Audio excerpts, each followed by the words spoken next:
There's a late entry into the race to run the IMF. Israel's central bank governor, Stanley Fischer, has thrown his hat into the ring, challenging frontrunner Christine Lagarde.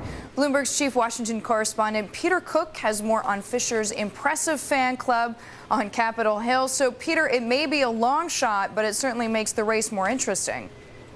Stanley Fischer is a real wild card in the race to succeed Dominique Strauss-Kahn at the IMF. Deirdre, a couple weeks ago, I was talking with folks here in Washington at the Fed, and they were talking about likely candidates who would be ideal to run the IMF, and Stanley Fischer's name came up. He's very highly respected, not only here in the United States, but around the world. He's got a resume that certainly suggests he would be qualified for this. He was at Citigroup for a little bit. He was the first deputy managing director, the #2 job at the IMF previously. He was the top economist at the World Bank, and again, very highly respected. He was Ben Bernanke's thesis advisor.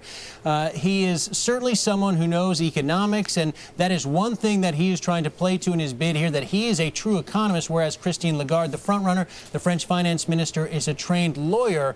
So he's making the economic argument one of his main pitches. And Peter, he has some pretty heavy-handed backing as well. I mean, Mohamed Al-Arian, you mentioned, of course, giving him the nod for that job.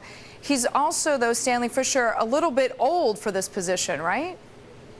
Yeah, that's one of the issues that makes him a long shot. He's 67 years old, and you have to can't be older than 65 to get this job, so they'd have to waive those requirements at the IMF. That is a complication in and of itself. And also there's some other issues, some strikes against him. First of all, he's not European. This job traditionally goes to a European, as we've covered so much in the past. He has Israeli and U.S. citizenship, and it's the U.S. citizenship that could be the biggest strike against him. There are a lot of countries out there don't want this job going to someone viewed as an American, given the fact that the World Bank job goes to an American as well. But that age issue is one issue, and again, also that he's getting in so late. Christine Lagarde has secured a lot of support already. It just simply may be too far down the line here.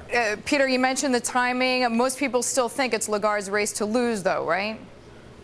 That's right. She's been out busy this weekend rounding up more support from Egypt, Bahrain, the UAE. She's already got the support of the European Union, a host of other countries. She is the front runner here, but Stanley Fischer, he's getting into this race. He knows the challenges ahead of him. The question is, are there big backers out there who are waiting to back Stanley Fischer? We're still waiting to hear, for example, from the United States, the 17% vote from the United States. So still some wild cards out there. Stanley Fischer adds to the mix.